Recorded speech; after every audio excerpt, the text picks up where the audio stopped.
Watching this student who always skipped class, the teacher couldn't believe his eyes. The student was already running at almost 20 miles per hour, and the teacher could only follow behind, kicking up dust. The teacher said, "If my speedometer isn't broken, your running speed is almost 20 kilometers per hour." Wallace still didn't understand what that meant. He told the teacher not to follow him, and then turned and ran toward a nearby farm. The teacher went back and checked the previous year's student race results. He found that Wallace's speed could easily place him in the top 10 in the whole state. So he suggested to the principal to form a long-distance running team to participate in this year's seasonal cross-country race. He realized that in this poor high school, Wallace was not the only student good at running. Many students who scored low in exams could still run far ahead on the track. But the principal said that cross-country running was a sport for private elite schools, used by students to apply for college. "This isn't their world," he said. "This is McFarland, one of the poorest farming towns in the United States. Most residents are Mexican-American immigrants. Here, students have to wake up every day at 4:30 in the morning. Sleepy-eyed, they climb into pickup trucks going to the fields. They bend their backs and help their parents with morning harvesting work, then run to school for classes. After school, they run back to the fields to continue working. Day after day, combined with the hot and dry local climate, this life builds extraordinary endurance, but it mainly just makes them tougher. It doesn't change their future. After high school, they either become harvest machines for farm owners or get involved in illegal activities." One language teacher asked Mr. White if he noticed that the prison was right across from the school. He knew that this white sports teacher from the city wouldn't stay long, but he still hoped White could genuinely care for these kids and give them some happy memories of their short student life. White thought about it deeply. He went to the principal again and showed an announcement. The state education department had set up a new sports program fund, specifically to support schools that start new sports. Cross-country running was one of the eligible sports. The principal changed his mind and gave White full permission to start the team. But even with the principal convinced, no student wanted to join. They didn't see it as a chance to change their destiny. They thought it was just a waste of time. But White always had a plan. These students often had small thefts, fights, and mischievous habits. He appeared when they got caught, helped them avoid punishment, but only if they joined the long-distance running team. One day, Wallace got into a fight with a student who spoke badly about his sister. White got excited and said, "Our main player has arrived." With the principal's support, Wallace reluctantly joined the team. Finally, White had 7 players, which was the minimum number needed for the cross-country race. But before training even began, some players complained, "How can there be a fat guy in a running team? Won't he slow us down?" White calmly said, "The fat guy is our pillar. He holds the team together." From then on, the town had a strange new sight, a white teacher leading a group of rebellious students, running through streets and alleys under the blazing sun. White often fell behind halfway through, but shopkeepers he didn't even know would hand him a bottle of soda. That respect needed no words. Even without supervision, the kids would run the whole course. The slowest runner, the fat guy, never gave up. It was as if the difficulty of long-distance running didn't matter to them at all. Watching the kids drink free tap water meant for washing cars, and wearing their only worn-out shoes, White felt a bit uneasy. Soon, they faced their first race. White paid out of his own pocket to buy them brand new shoes and team uniforms. The students were very excited. Their opponents were 3 experienced cross-country teams from private high schools. Faced with mockery, they kept their anger inside, waiting for the starting gun. The moment it went off, they turned that energy into power and ran as fast as they could. Cross-country running is about moving through all kinds of natural terrain over time. Near the finish line, at a riverbank, Wallace made his final sprint, but the top runners from the 2 private schools tried to block him and stop him from passing. Wallace pushed the fastest students aside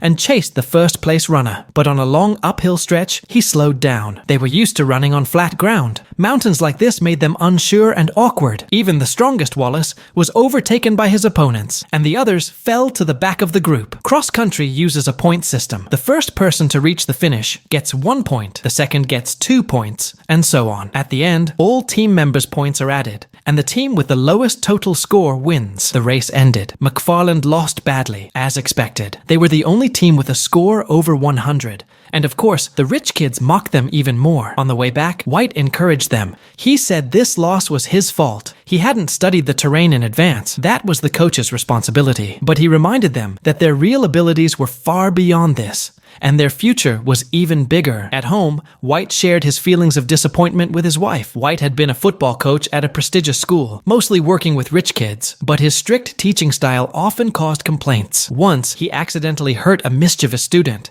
and lost his chance to work in the city. So he had to move with his wife and daughter to this poor town. He formed the long-distance running team to achieve something and help himself and his family return to the city. The next day, he took the students to a place full of dirt piles. McFarland had no mountains, so he treated these piles as mountains. He made the students run over them, one by one, again and again. They had to run until they no longer feared mountains, and even felt happy seeing them. He kept pushing them until all their strength was drained before letting them rest. Wallace was like a madman. While running, he questioned White and kept asking to run several more times, 10 times, 20 times, or even 100 times. He said that no matter how much they ran, their birth circumstances made it hard to change everything. Then he asked White if he knew what was under the dirt. It was almond shells. City people only saw beautifully packaged almonds and didn't know how they were grown. Some people took these white almonds, probably to make money. Wallace then left the team. When White returned home worried, he remembered it was his daughter's 15th birthday. Because he forgot to get a birthday cake, his daughter refused to let him in. White went out to buy a gift to make up for it, but found Wallace sitting on a pedestrian bridge railing. He carefully approached and saw bruises on the boy's face. It turned out Wallace's sister had an unexpected pregnancy. This made the already poor family's situation worse. His father became so angry he lost control. Wallace was accidentally hurt while trying to stop his father from punching the wall. White didn't know how to comfort him. Wallace said he went out late at night because he had forgotten his daughter's birthday cake. The sadness of the two was on completely different levels. White changed the topic and said, "If you jump from this height, you probably won't die, but your legs could be seriously injured. Then you won't be able to run, and you might become the last straw that drags your family down." He used the boy's sense of responsibility to pull him back from the edge of despair. White also realized that for him, cross-country was just a ticket back to the city. But for these kids, it was their only chance in life. He asked Wallace if he still wanted to continue. When Wallace said yes, White devoted himself to studying everything about cross-country running. He watched videos to learn details and techniques, and then helped the students understand and apply it in their daily training. After some time,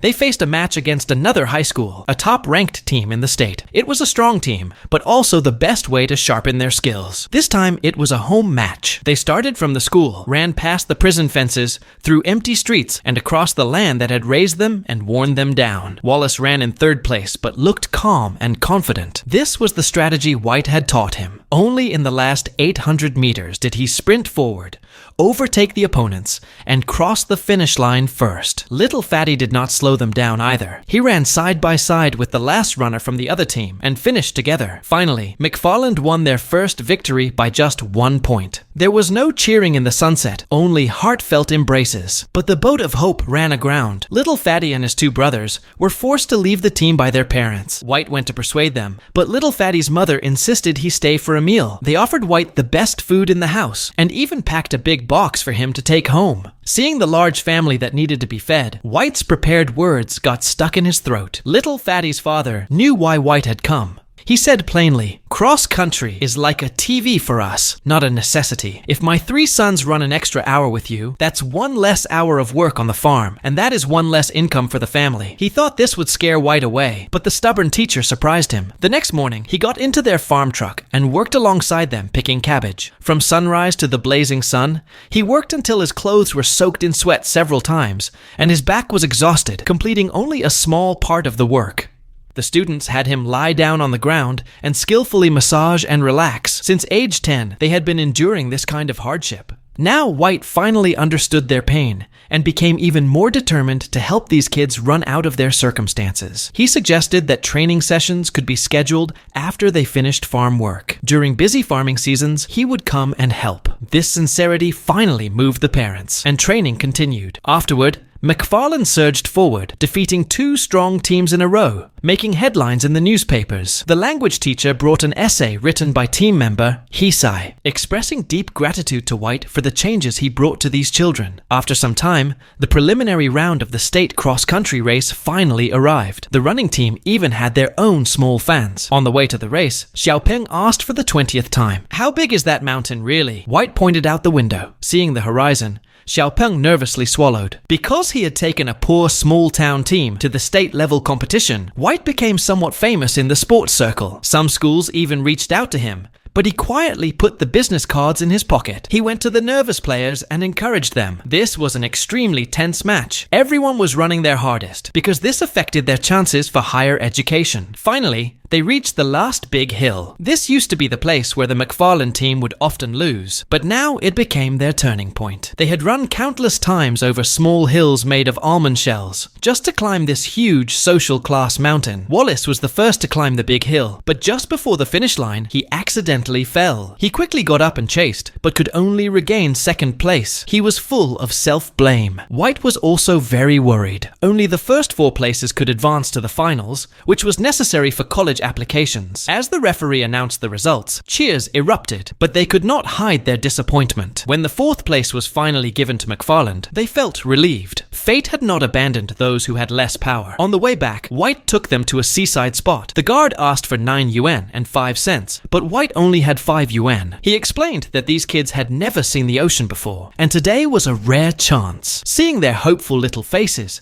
the guard couldn't refuse and let them in for free. The sunlit sea shone with warm golden light, like nature's medal for all the running they had done these days. This victory also lit up the small town. People raised money to buy new uniforms for the cross-country team, and also organized a grand birthday party for White's daughter. An uncle from the team brought his car to take them for a ride. It was a kind gesture, but on the way, they ran into old enemies from past gang troubles. When White got the phone call and rushed to the scene, he saw his daughter with large scrapes on her legs. He was furious and scolded the team members. "You promised to keep her safe!" This incident made White think about leaving the town again.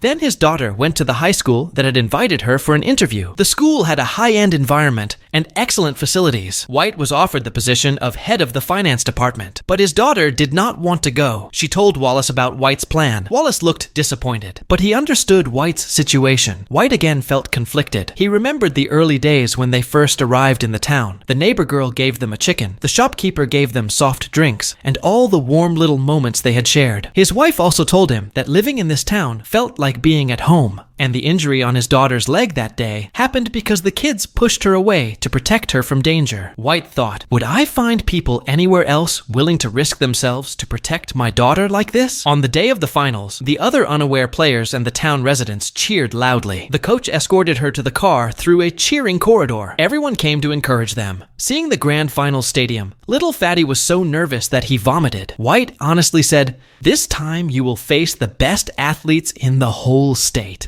But they have never worked in the fields early in the morning. They do not have to run back to the farm every day after school. I have worked at little Fatty's house in the fields. I swear, it was the hardest work I have ever done in my life. The pain you have endured, they cannot even imagine. Your willpower is not something they can compare with. Your parents have worked hard their whole lives, and you have endured. Just hope that you don't repeat their lives. And now is the best time to change. Luna, Doss, Trace, keep going. There were 12 teams in the finals. 84 athletes ran faster than ever before, but Wallace still kept the lead. Before the finish line, there was a tunnel. He looked at the darkness behind him, then ran towards the light ahead. Wallace lived up to expectations and took first place, but Jose ran 1 minute slower than usual. This could make them fall far behind. It was not enough. Look, David will come next, but he won't wait 30 seconds. Even that didn't matter. Then, an unexpected figure appeared in the crowd. It was little Fatty. Before, everyone's eyes were on Wallace, and no one noticed that little Fatty had been improving in every race. Now he unleashed his full potential, overtaking one opponent after another. The coach called him the pillar of the team everywhere. Now he finally proved with action that he deserved that title. Because of little Fatty's comeback, they achieved results they never dared to imagine. Amid all the cheers, White walked to the high school team that had offered him a job. He shook hands, apologized, and returned with a smile under the worried eyes of his family. In the end, he chose to stay in this desolate but full of life, barren but passionate place, and create the next miracle with the kids. This is a true story. From 1987 for 14 years, McFarland High School, under White's guidance, won 9 state championships. More and more kids got to see a bigger world through cross-country running. Wallace's family also got into college as they wished. Some became police officers, some journalists, some teachers, and all of them returned to their hometown without exception, contributing to its development. When White first came here, the shopkeeper gave him a sapling to take home and plant in his yard. White thought he would leave soon, so he didn't accept it, but he formed a cross-country team, helping kids achieve their dreams, bringing a new life to the whole town. Unknowingly, he had planted a seed of hope and nurtured it to grow strong until the trees were green and full. Their fight against the unfairness and limits of fate and their struggle for a better life continued to nourish this land.